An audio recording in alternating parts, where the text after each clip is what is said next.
आता राजकीय घडामोडींचा वेगवान आढावा घेऊयात। विधान भवनाला आलेल्या धमकीच्या मेलवर उपमुख्यमंत्री एकनाथ शिंदेंनी प्रतिक्रिया दिली। धमकीचा मेल खोटा आणि बोगस होता। पोलिसांनी त्याची चौकशी सुरू केली असं शिंदेंनी विधान केलं।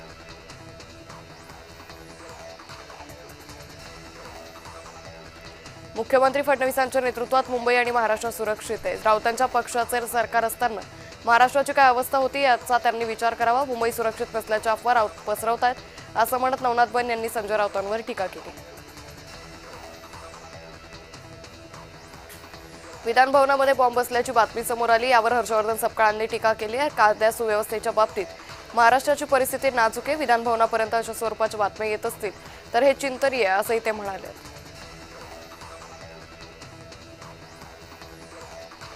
रायगड जिल्हा परिषदेच्या विषय समितीच्या सभापतीपदांचा निर्णय महायुती घेईल। अध्यक्ष उपाध्यक्ष पदाची निवडणूक प्रक्रिया पार पडल्यानंतर विषय समित्यांचा निर्णय महायुती घेईल अशी माहिती खासदार सुनील तटकरे यांनी दिली।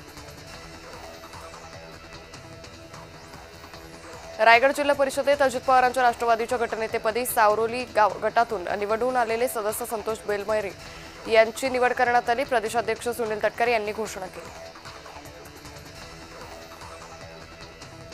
पुण्यात गॅस टंचाईमुळे काँग्रेसनं आंदोलन केलं। केंद्र सरकारच्या चुकीच्या जागतिक धोरणामुळे गॅसचा तुटवडा होतोय असा आरोप काँग्रेसनं केलाय।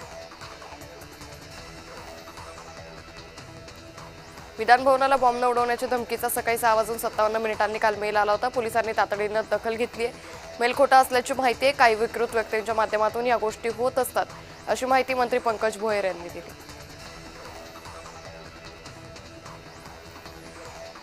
ईमेल आला होता ही बाब खरी आहे। कुठून आला कोणी केला याचा सगळा तपास सुरू आहे पण विधान भवन सुरक्षित आहे असं योगेश कदमांनी म्हटलंय। महाराष्ट्र विधान भवनाला बॉम्ब उडवण्याची धमकी आली असल्याची बातमी वाचली। हा विषय फार गांभीर्याने घेतला पाहिजे। असा मेल आला असेल की तर राज्याचा जो गॅसचा तुटवडा जाणवतोय त्यावरून दिशाभूल करण्यासाठी हा प्रकार केला गेला याचा तपास झाला पाहिजे असं रोहिणी खडसे म्हणाल्या। राज्यसभा खासदार डॉक्टर ज्योती वाघमारे खासदारकीचे प्रमाणपत्र घेऊन टेंबी नाक्यावरील आनंद आश्रमात आल्या होत्या। ज्योती वाघमारे यांनी शिवसेनेचे दिवंगत नेते आनंद दिघे यांच्या प्रतिमेला पुष्पहार अर्पण करून अभिवादन केलं।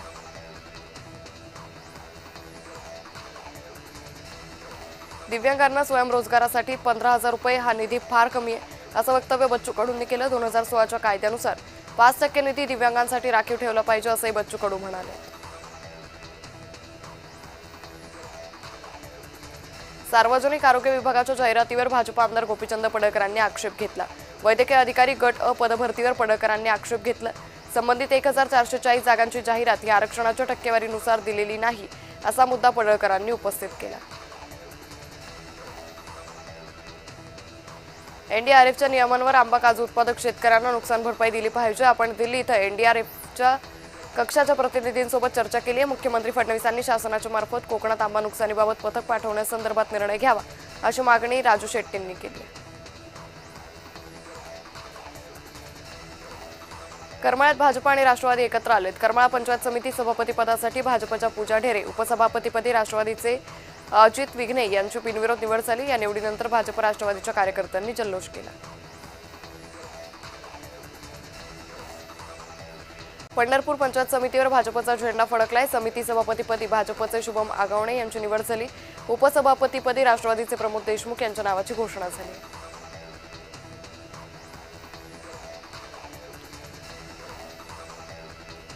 सिंधुदुर्गाचे पालकमंत्री नितेश राणेंनी शेतकऱ्यांच्या समस्या जाणून घेतल्या। आमचं सरकार शेतकऱ्यांच्या सोबत आहे हा विश्वास देण्यासाठी इथं आलो होतो। शेतकऱ्यांचं जे नुकसान झालंय त्याबाबत मुख्यमंत्री तोडगा काढणार असल्याची ग्वाही त्यांनी दिली।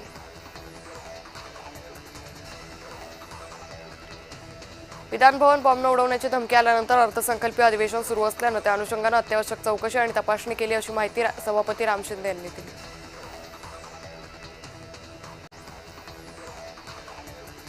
रायगड जिल्हा परिषद उपाध्यक्ष पदाची निवडणूक बिनविरोध झाली। उपाध्यक्षपदी राष्ट्रवादीचे मधुकर पाटील यांच्या नावाची घोषणा झाली।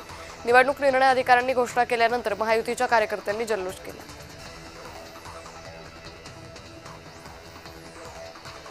लवकरच काँग्रेसला सोडचिठ्ठी देणार असल्याचं रोहित टिळक यांनी म्हटलंय। राज्यसभेच्या जागेसाठी एकनाथ शिंदे यांच्याशी बोलणं झालं होतं मात्र शरद पवारांचं नाव पुढे आलं असं रोहित टिळक म्हणाले।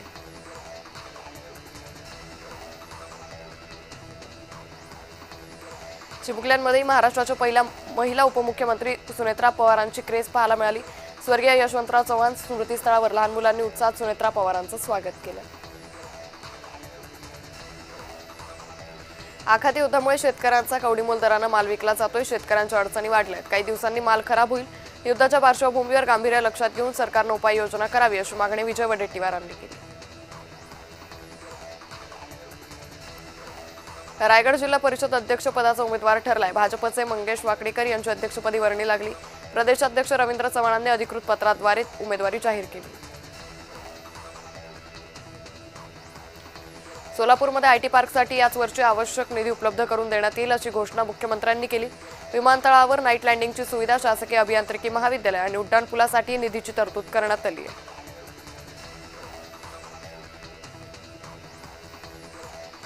मध्य पूर्व आणि पश्चिम आशियातील सुरू असलेल्या युद्धाचा परिणाम महाराष्ट्रावरही होऊ शकतो अशी चिंता आमदार आदित्य ठाकरेंनी व्यक्त केली। शिवाय मुख्यमंत्री फडणवीसांना विधानसभेतून राज्यातील नागरिकांना संबोधित करण्याची विनंती केली। महसूल मंत्री चंद्रशेखर बावनकुळे यांनी जमिनीच्या कायदेशीर नोंदींचं काम वेगानं होण्यासाठी भूमी अभिलेख विभागात पदांच्या वाढीचा निर्णय घेतला।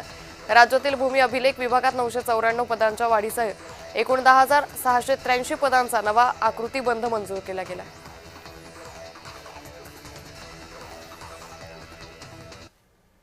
आता मेट्रो शहरातील बातम्यांचा वेगवान आढावा घेऊयात। गोरेगाव फिल्म सिटीसह अनेक चित्रपट आणि मालकांच्या सेटवर स्वयंपाक करणं कठीण झाल्यानं कर्मचाऱ्यांच्या जेवणात चपातीऐवजी पाव देण्याची वेळ आली। गॅस सिलेंडरच्या तुटवड्यामुळे सर्वसामान्यांपासून ते मनोरंजन उद्योगापर्यंत अनेक क्षेत्रांना फटका बसलाय।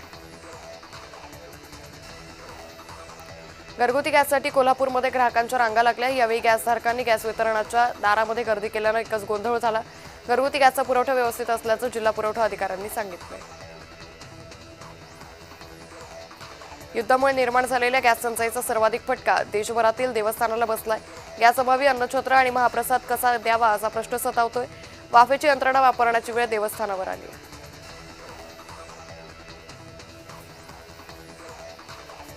मध्य पूर्वेतील युद्धजन्य परिस्थितीमुळे गॅसच्या सिलेंडरचे भाव गगनाला भिडलेत। काही ठिकाणी गॅस सिलेंडर मिळतच नाहीये। काँग्रेसच्या वतीनं कल्याण येथील छत्रपती शिवाजी महाराज चौकात गॅस दरवाढी विरोधात चुलीवर भाकरी बनवत आंदोलन करण्यात आलं। पुण्यातील खाद्य संस्कृतीचा अविभाज्य भाग आणि खवय्यांची पहिली पसंती असलेल्या टिळक रोडवरील ऐतिहासिक बादशाही बोर्डिंग आता गॅस टंचाईमुळे बंद झालंय। मागील 27 वर्ष या हॉटेलमध्ये 2 वेळचं जेवण करणाऱ्या पुणेकरांनी ही चिंता व्यक्त केली आहे। नागपुरातील मंत्र्यांचे बंगले असलेल्या रवी भवन इथं कॅन्टीनमध्ये सध्या व्यावसायिक गॅस सिलेंडरचा तुटवडा जाणवतोय। सिलेंडर उपलब्ध नसल्यानं कॅन्टीनमध्ये इलेक्ट्रिक शेगडीचा वापर करावा लागतोय। लोटे परशुराममधील अनेक कंपन्यांमधील उपहारगृहांना व्यावसायिक गॅस मिळण्यात अडचणी येत असल्यानं ही उपहारगृह बंद होण्याच्या मार्गावर आहे। त्यामुळे कामगारांचे हाल होण्याची शक्यता आहे। खोपोलीमधील HP गॅस सिलेंडरसाठी नागरिकांनी वितरक कार्यालयाबाहेर मोठी गर्दी केली। गॅस तुटवडा असल्यानं नागरिक सिलेंडर घेऊन गॅस एजन्सीकडे येत आहेत।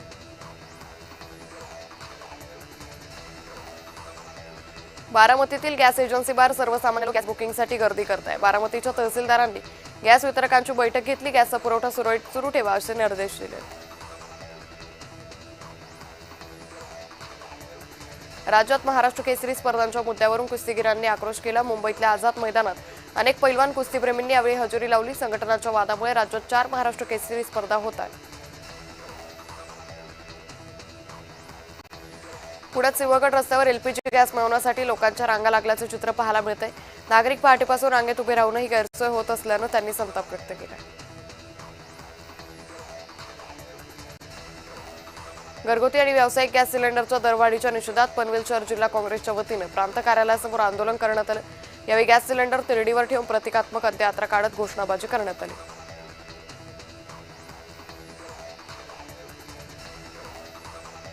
सांगलीत व्यावसायिक गॅस पुरवठा ठप्प झालाय। हॉटेल व्यावसायिकांची तारांबळ उडाली। कोळसा शेगडीवर पदार्थ बनवण्याची वेळ आली।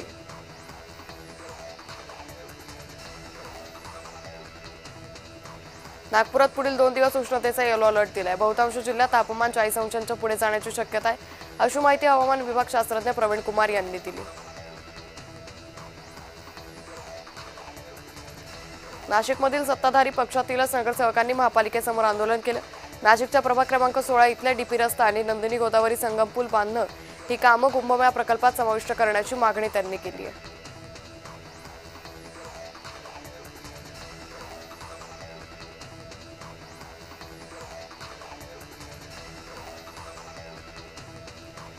मालेगावात दुसऱ्या दिवशी गॅस सिलेंडर घेण्यासाठी नागरिकांची गर्दी झाली होती. सिलेंडर घेण्यासाठी मालेगावात रांगा होत्या. अफवांवर विश्वास ठेवू नये असं आवाहन प्रशासनाकडून करण्यात आलं.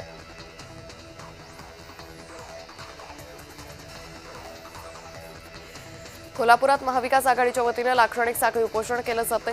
गेल्या 2 वर्षापासून कोल्हापूर महापालिकेच्या सेवा प्रवेश नियमावलीची शासनस्तरावर मान्यता प्रलंबित आहे. महापालिकेकडून विद्यमान नगरसेवकांकडून उपोषण केलं जाते. नागपूर विद्यापीठात नियमित कुलगुरू पदाची निवड अद्याप प्रलंबित आहे. कुलगुरू डॉक्टर क्षीरसागर यांच्या नियुक्तीला 3 महिने पूर्ण झालेत. मात्र परीक्षा विभागाची जबाबदारी असलेले पद 2 वर्षापासून रिक्त आहे. नवी मुंबईतील सांडपाडा इथं तरुणांकडून धर्मवीर बलिदान मास पाळण्यात येतोय. हा महिनाभराचा कालावधी संभाजी महाराजांच्या जाज्वल्य इतिहासाची आठवण आणि आत्ताच्या पिढीतील तरुणांना त्यांच्या बलिदानाचं महत्त्व समजावं म्हणून मास पाळण्यात येतो. नागपुरात गॅस सिलेंडरच्या तुटवड्यामुळे नागरिकांची मोठी गैरसोय होतीये. शहरातील अनेक गॅस एजन्सीसमोर सिलेंडरसाठी नागरिकांनी गर्दी केल्याचं चित्र दिसून येत आहे.